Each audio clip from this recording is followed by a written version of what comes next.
Siang itu di jam 12, Bang Yanto lagi berjaga di parkiran Indomaret di Jalan Rongkemasan, Arosbaya, Bangkalan.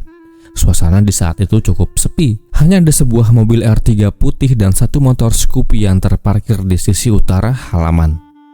Pandangan si abang parkir ini sempat tertuju kepada dua orang pria yang sedang berbincang santai di dekat kendaraan itu.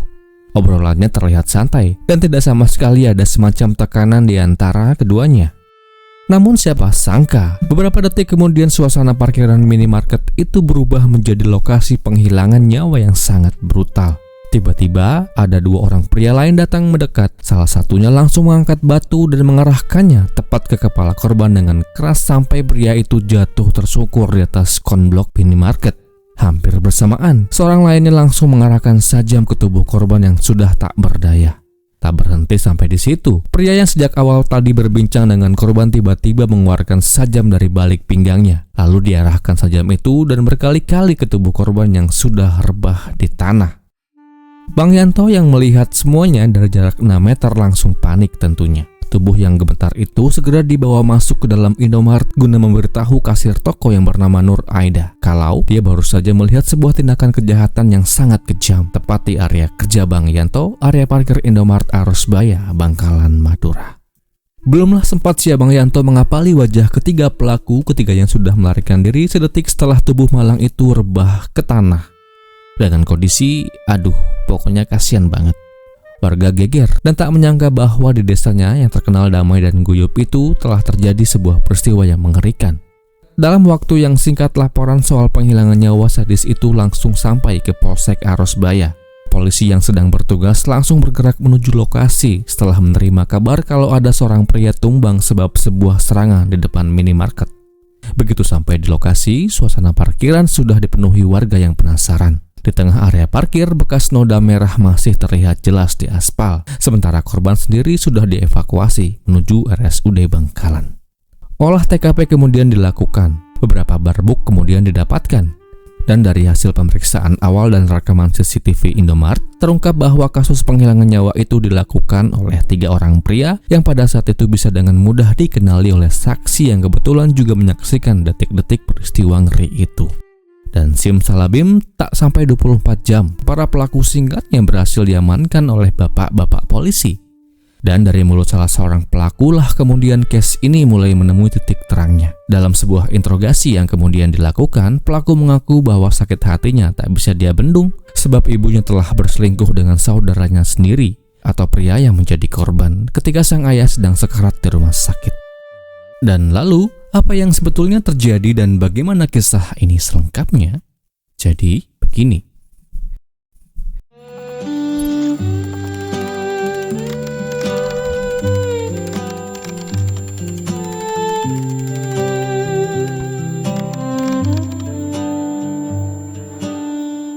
Untuk mendalami kisah ini, mari kita kulik sedikit tentang siapa itu WG ini.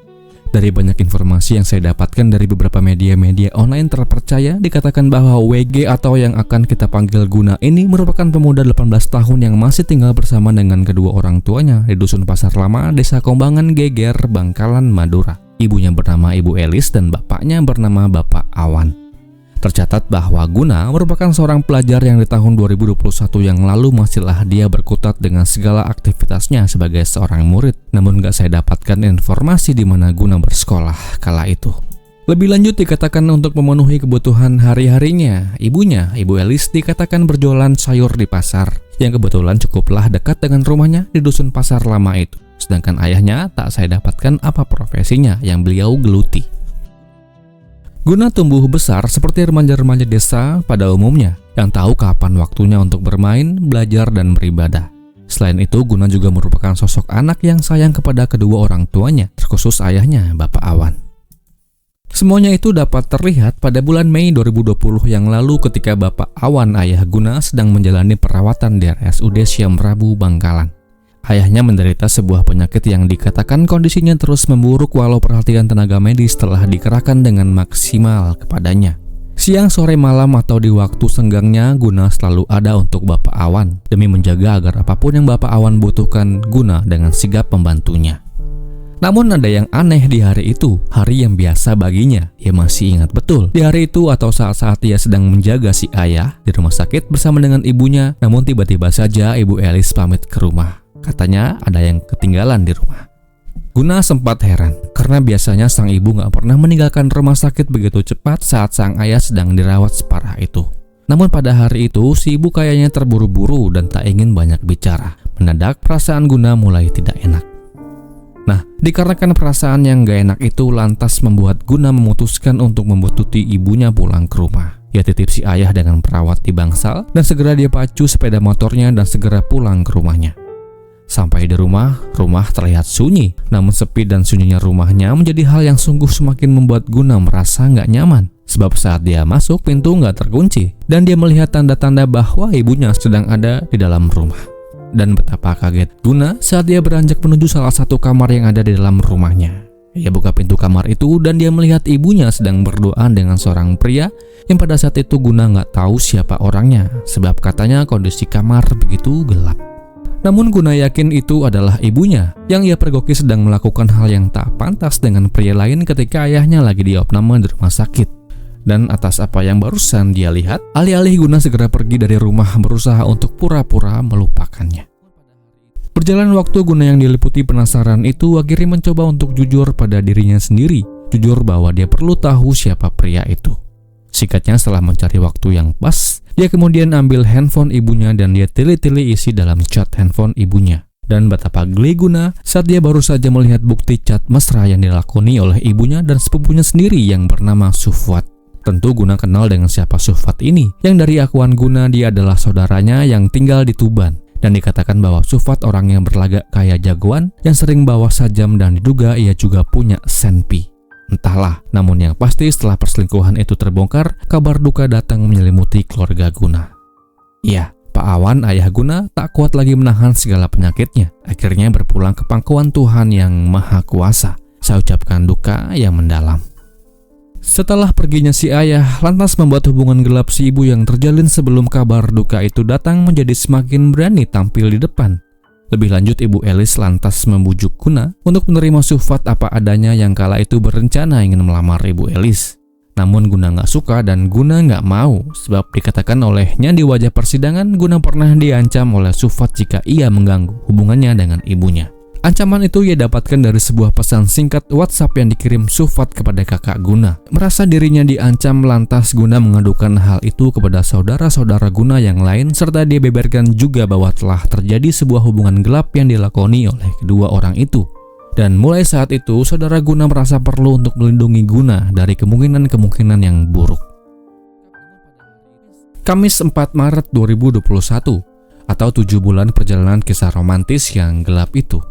Pada pukul 11.30, Saifullah yang adalah sepupu Guna sedang berada di perjalanan menuju kecamatan 10 ketika dirinya menerima telepon dari Guna. Di dalam percakapan itu, Guna minta kepada Saifullah untuk menemaninya untuk bertemu dengan Sufwat karena dia ingin mengambil uang darinya.